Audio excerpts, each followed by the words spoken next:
Hello YouTube. I discovered some stuff from a couple of years back that I put together to make an episode about my hot water system using excess solar to heat hot water to make the most of it, and I never put that video out, so I've cobbled together the stuff that I found and made it into a video, and here it is. When you've got a 8 kilowatt system and it's the middle of summer and you're pulling in nearly 8,000 watts and the house batteries are already full and everyone's at work, so there's no electric cars on the drive to use that spare electricity, save it, exporting it all to the grid. What can you do? Well, one of the things you can do is you can use that spare electricity to heat your hot water. Most hot water tanks, for people who have gas central heating, they will have a tank in a cupboard upstairs, a water tank for their hot water, and this will have a coil inside which the hot water from the gas heating system will come in to heat up this tank of water. But also on the top, usually, there is a screwed in immersion heater. Typically that's about 3,000 watts, and that will heat obviously this part of the tank only as far down as it goes. So this was the system that I had in my house, and I was using it for a while. I connected this to a special plug which I could control from my automation system, and when I had power going spare and nowhere else to send it, I would switch this plug on and heat the hot water, and that would save me some money because then I wouldn't have to use gas to heat the hot water later in the day, because I'd already have a full tank.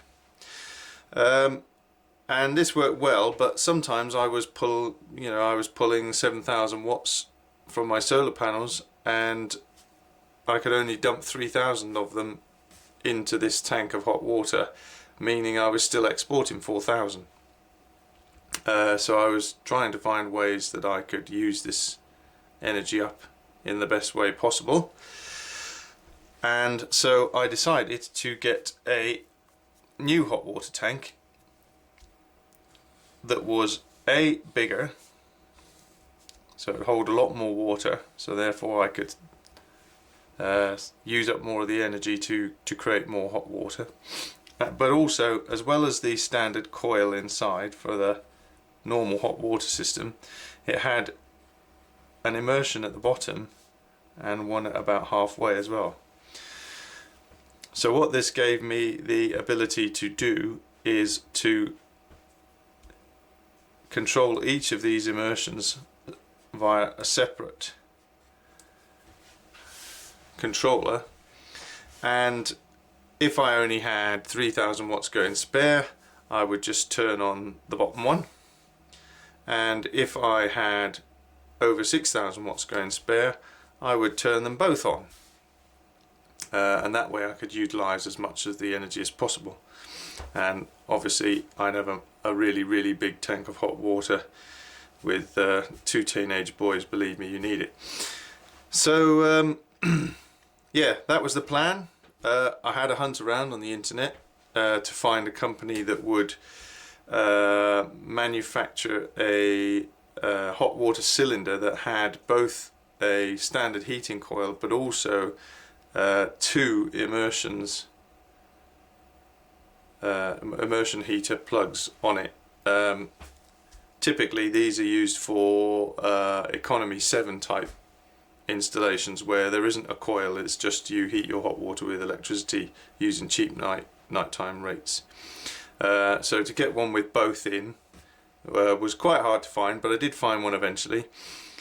And so I removed the old tank from my airing cupboard and had to adjust the pipe work because obviously this one was a lot taller. They both had an inlet at the top in the standard way, but obviously, yeah, this one is much taller, so I had to adjust all the pipe work to put this new one in place of the old one.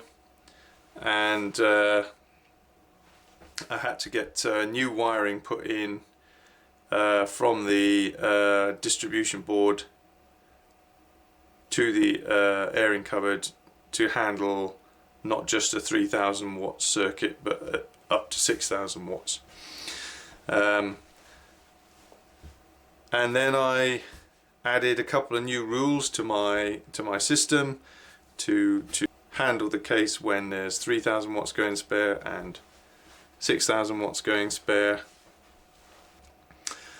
Now there are commercial systems around that do this sort of thing. So there's Zappi have a version that can vary the amount of energy going into the immersion in line with whatever solar you've got spare. So if you only had 1000 watts going spare, it could just send 1000 watts into that immersion heater. Obviously mine is not as sophisticated as that. It is literally just 3000 watts or 6000 watts, but because I have the batteries, the house batteries, I can cope with situations, for example, where I've only got 1000 watts, because I can take 2000 watts from my battery and still switch one of these on. So I still have that same sort of flexibility, but having this kind of system allows me to control it from my home automation system that I've written. Whereas a Zappi type system, I would have no control over what levels that was using, so it wasn't really suitable for me. And so in the summer months, like I say, we typically, on a good sunny day, the house batteries will be full before even 11 o'clock in the morning. And outside of COVID, if we're both at work, then there's no electric cars on the drive for us to use the rest of that energy, and so this is a good way to at least use some of it.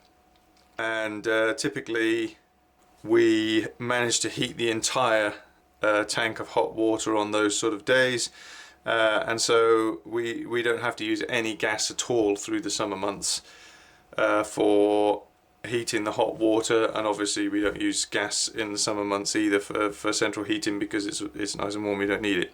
So we really only use gas for 6 months of the year. We're putting really substantial amounts of energy into that tank to heat it up fully, and obviously that's better than exporting it, because although we do get paid a small amount for exporting it, it's still better to use it than to lose it. So and it fits in nicely with my automation system. To summarize, it's really useful having 2 immersion heaters in your tank rather than just one.